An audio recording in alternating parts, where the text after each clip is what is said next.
ও guys দেখো আমি তোমাদের জন্য আজকে কি নিয়ে এসেছি। জাস্ট একটা ডিম দিয়ে তোমাদের জন্য আমি 5টা কাপ পুডিং বানাই নিয়ে আসছি। কি বিশ্বাস হচ্ছে না? তো চলো আজকে ডিমটা নিব, একটা মাঝারি সাইজের ডিম। তো এটা নিয়ে আমরা কিচেনে চলে যাচ্ছি। আর এরপরে আমি একটা বোলের মধ্যে ডিমটা ভেঙে নিচ্ছি। তারপর এই ভাঙা ডিমের মধ্যে তোমরা দিয়ে দিবা হচ্ছে 2 টেবিল চামচ চিনি। আমি পরিমাপটা বলে দিচ্ছি। তারপর একটা হ্যান্ড হুইস্ক দিয়ে এটা চিনিটা ডিমটা সুন্দর করে মিক্স করে নিবা। তারপর আগে থেকে জাল করে ঠান্ডা করে রাখা দুধ দিয়ে দিচ্ছি।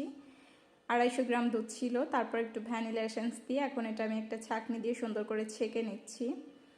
এটা সাইডে রেখে আমি চুলার মধ্যে একটা ছোট ফ্রাই প্যান বসে চুলাটা অন করে নিলাম। আর আজকের পুডিংগুলো বানাবো এই কিউট কাপগুলোর মধ্যে। এখন প্যানের মধ্যে দিয়ে দিচ্ছি 2 টেবিল চামচ চিনি। এটা দিয়ে সুন্দর করে ক্যারামেল করে নেব।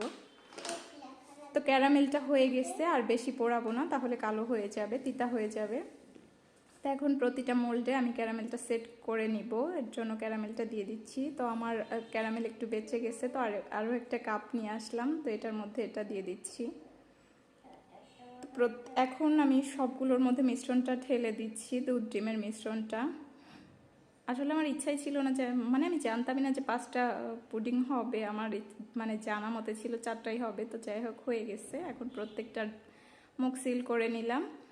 এখন চুলার মধ্যে আরও একটা প্যান বসিয়ে পানি বসিয়ে দিচ্ছি। তার মধ্যে দিচ্ছি একটা পিচার ট্রে। তার মধ্যে আরও একটু পানি দিয়ে প্রত্যেকটা কাপ আমি সেট করে দিচ্ছি। এবং এর মধ্যে আমি আরও একটুখানি পানি দিয়ে দিচ্ছি। এবার ঢাকনা দিয়ে 25 মিনিটের জন্য ঢেকে রেখে দিব। তো ফিরে আসলাম 25 মিনিট পর। এখন আসলে এদেরকে একটু চেক করে দেখার পালা।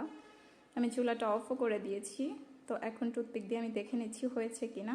তো মাশাল্লাহ টুথপিকটা একদম ফ্রেশ আসছে, তার মানে হয়ে গেছে। এখন এটা আমি ঠান্ডা করে নিব।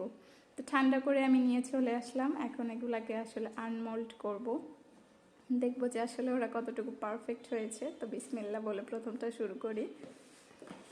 মাশাল্লাহ খুব ভালো হয়েছে। এখন বাকিগুলোও আমি আনমোল্ড করে নিচ্ছি একে একে সবগুলা করে। এই লাভটা দেখে তো আমার মেয়ের মাথায় কাজ করছে না, মানে তাকে তক্ষণই দিতে হবে, মানে আমাকে যে ভিডিও করার সময়ও দিচ্ছে না। তো যাই হোক কোনো মতে তাকে বুঝ দিয়ে আমি সবগুলা করলাম।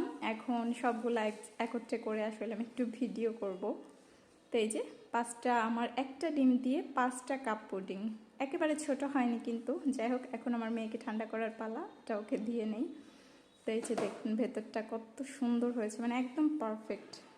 আল্লাহ হাফিজ।